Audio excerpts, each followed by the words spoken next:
गीता प्रसंग में गीता के 18वें अध्याय मोक्ष संन्यास योग में भगवान श्री कृष्ण ने ब्राह्मण, क्षत्रिय, वैश्य और क्षुद्र के कर्म स्वभाव से उत्पन्न गुणों द्वारा विभक्त किए गए हैं, न कि जन्म के आधार पर। ब्राह्मण क्षत्रिय विंशाम शूद्राणाम च परंतप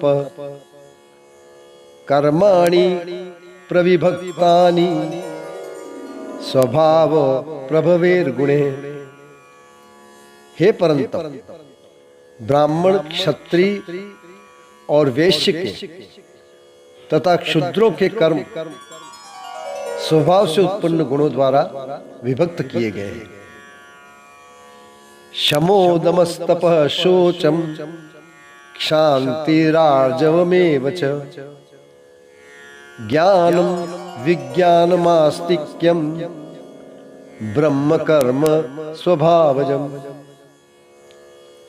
अंतःकरण का निग्रह करना, इंद्रियों का दमन करना, धर्म पालन के लिए कष्ट सहना, बाहर भीतर से शुद्ध रहना, दूसरों के अपराधों को क्षमा करना, मन, इंद्रिय और शरीर को सरल रखना, वेद, शास्त्र, ईश्वर और परलोक आदि में श्रद्धा रखना, वेद शास्त्रों का अध्ययन, अध्यापन करना और परमात्मा के तत्व का अनुभव करना, ये सब के सब ही ब्राह्मण के स्वाभाविक कर्म है।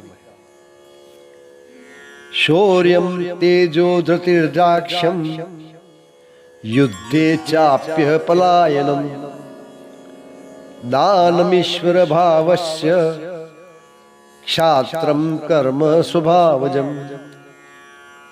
शूरवीरता, तेज, धैर्य, चतुरता और युद्ध में न भागना, दान देना और स्वामी भाव, ये सब के सभी क्षत्रिय के स्वाभाविक कर्म है।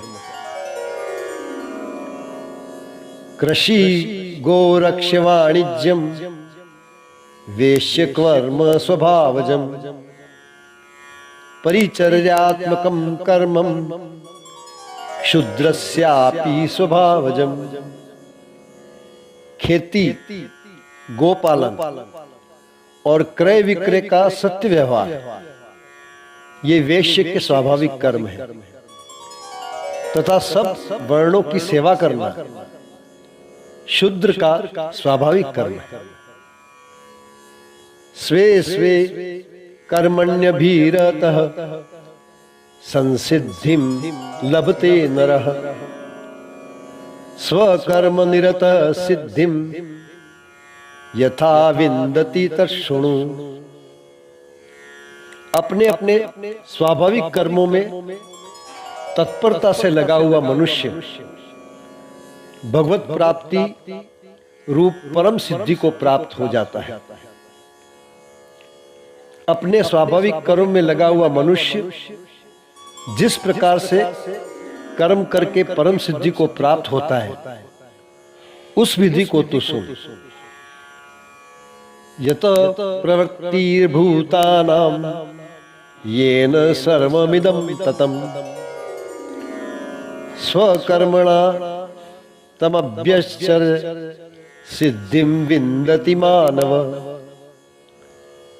जिस परमेश्वर से संपूर्ण प्राणियों की उत्पत्ति हुई है और जिससे यह समस्त जगत व्याप्त है, उस परमेश्वर की अपने स्वाभाविक कर्मों द्वारा पूजा करके मनुष्य परम सिद्धि को प्राप्त हो जाता है। श्रेयान् स्वधर्मो विगुणः परधर्मा स्वनुष्ठितात् स्वभावनियतं कर्मं कुर्वन्नाप्नोति किल्बिषम्।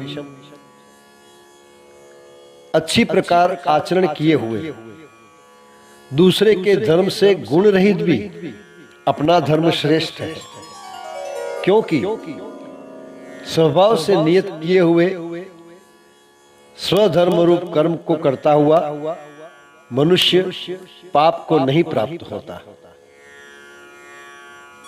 सहजम कर्म कौन्तेय सदोषमपि न त्यजेत्, सर्वारंभा हि दोषेण धूमेनाग्निरिवावृतः।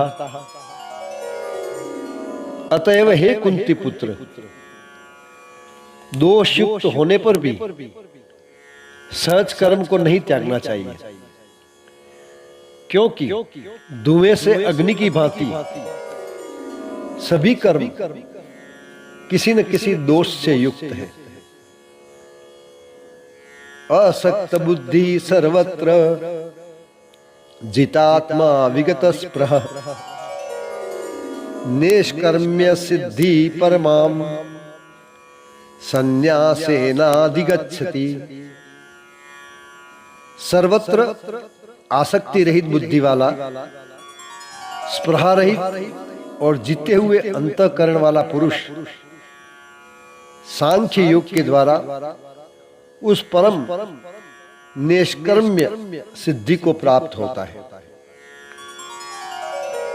सिद्धिं प्राप्तो यथा ब्रह्म तथाप्नोति निबोध में, समासेनैव कौन्तेय निष्ठा ज्ञानस्य या परा। जो कि ज्ञान योग की परानिष्ठा है, उस निष्कर्म्य सिद्धि को जिस प्रकार से प्राप्त होकर मनुष्य ब्रह्म को प्राप्त होता है,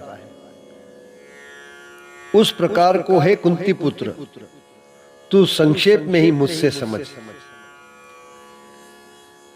बुद्धया विशुद्धया युक्तो धृत्यात्मानं नियम्य च, शब्दादीन् विषयान् त्यक्त्वा रागद्वेषो व्यदुष्य च।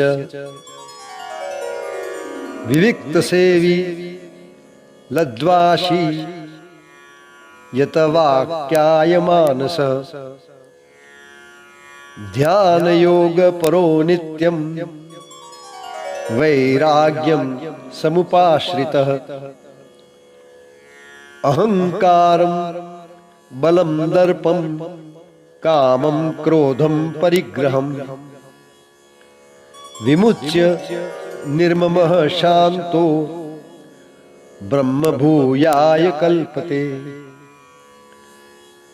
विशुद्ध बुद्धि से युक्त तथा हल्का, सात्विक और नियमित भोजन करने वाला, शब्दादि विषयों का त्याग करके एकांत और शुद्ध देश का सेवन करने वाला, सात्विक धारणा शक्ति के द्वारा अंतःकरण और इंद्रियों का संयम करके मन, वाणी और शरीर को वश में कर लेने वाला, राग द्वेष को सर्वथा नष्ट करके भली भांति दृढ़ वैराग्य का आश्रय लेने वाला तथा अहंकार, बल, घमंड, काम, क्रोध और परिग्रह का त्याग करके निरंतर ध्यान योग के परायण रहने वाला,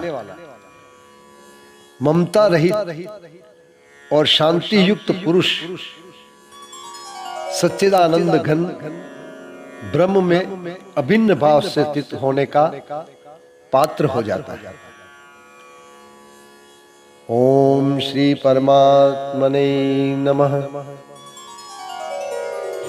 ओम श्री परमात्मने नमः।